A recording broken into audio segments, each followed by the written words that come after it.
I've always enjoyed a good base building game. One of my earliest gaming memories was playing a game called Colony on the Amstrad CPC. Bizarre game, I found it fascinating.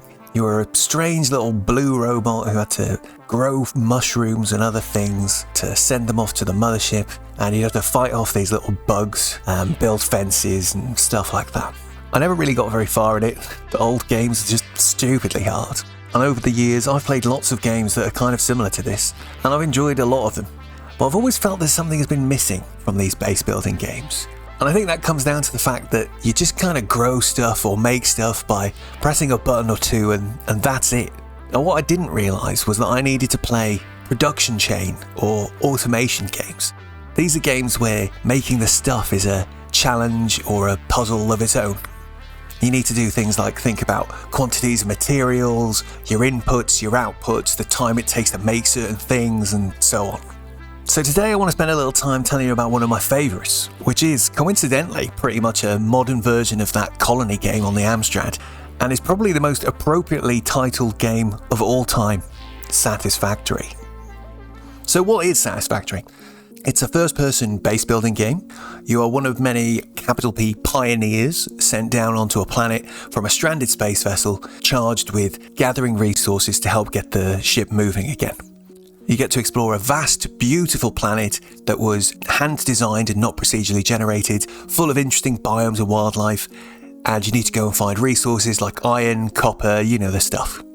So this leads to the gameplay loop you may well be familiar with if you've ever played any sort of game like this before.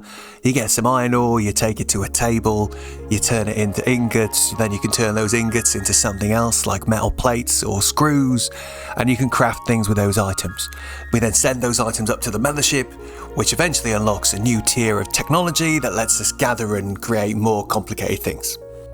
So the thing that makes Satisfactory different is there's a heavy focus on automation. So at first you'll be gathering materials by hand and crafting them yourself at a crafting bench. But very quickly this changes. Soon you'll be gathering materials using little robots, then by using these big machines. Then you'll take the output of that machine and feed it into another machine, then into another and another, refining, assembling and manufacturing progressively more complex items and products that your mothership demands. So what's so good about Satisfactory? I think for me the main thing that I loved about this game is the puzzle of optimization and the freedom that the player has to go into this as deep as they want. And now you're going to have to bear with me a little bit here because this is quite a hard thing to explain, and I'm not sure why this pleases me so much, but this is definitely the part of the game that soothes my brain the most. So to use a very simple early example, we'll look at something like making iron rods. So for this I need to take some iron ore, change it into iron ingots, and then turn those ingots into rods. So I can easily put down a few machines that can start doing that for me automatically. And sweet, if I look at this machine I can see it's making 15 rods a minute, and here they come out on the conveyor belt. And while this is now producing, I can go off and set up some of the many other machines that I need to build to create other things. But later on I come past this machine again, and I notice the conveyors aren't moving. So what's going on? If we look at this machine, we can see that the rods are consuming 15 ingots a minute.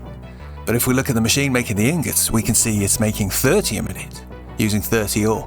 And if I then go and look at the miner that's getting the ore in the first place, that's actually making 60 ore a minute. So here I've got resources that aren't being used, and not to mention I'm wasting power running all of these machines. And this has also been useful for me to notice because I've kind of run out of places to get more iron without having to travel some distance. So with a little tweaking, I can reconfigure my factory and set something up a bit more like this. Now all of the iron's been turned into ingots, and then all of those ingots are being used for rods. Look at these conveyors, such smooth action. Now of course the magical part of this is that this is optional. Being this optimal is up to you. You can definitely do the game without caring this much about this stuff. But I love that I can tinker to my heart's content. Getting things just right is so satisfying.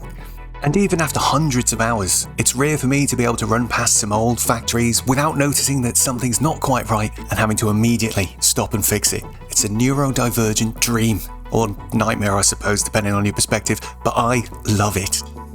And this leads on to the next thing that I love about it, the sheer scale and overwhelming nature of what you have to create. We've just looked at a very simple recipe that you have to craft right at the beginning of the game. But as you play, you'll have to grapple with more and more complex things, like power stations that need very specific amounts of fuel and cooling, or processes that create byproducts that need to be dealt with properly or else the production stops entirely. You even get components that are made up of 4 other components that are also made up of 4 other different parts that are also made up of multiple pieces. Like, it gets big. At several points during the game, I almost felt paralysed at the engineering task that laid ahead of me, but the satisfaction for getting on top of it and completing those tasks was unparalleled. Each tier of technology gets more and more complicated. I'd often tear things down and rebuild them. I even restarted my save game a few times and used my experience and knowledge to do things better and more efficiently the next time. The technology unlocks aren't just about building complex stuff either. The upgrades you get for your character feel really empowering and like you get to master the environment. Simple things like getting a lookout tower to look over your base and help you build is so cool. Getting bombs to finally get rid of the annoying rocks that litter the landscape is so satisfying. You also get really great mobility options like legs that let you run faster and jump higher and fall greater distances, and the zipline gadget that lets you use power lines to get around really quick is so good. The last thing I want to mention is just the first person building. Like, it is incredibly smooth and very intuitive. I'm so impressed with it. It works way better than I anticipated. And I could go on. The exploration, the story, the music. This is an extremely high quality video game. You can really feel the passion of the people who made it, which blows my mind when you consider these are the same people who made Goat Simulator. Amazing. So there you go.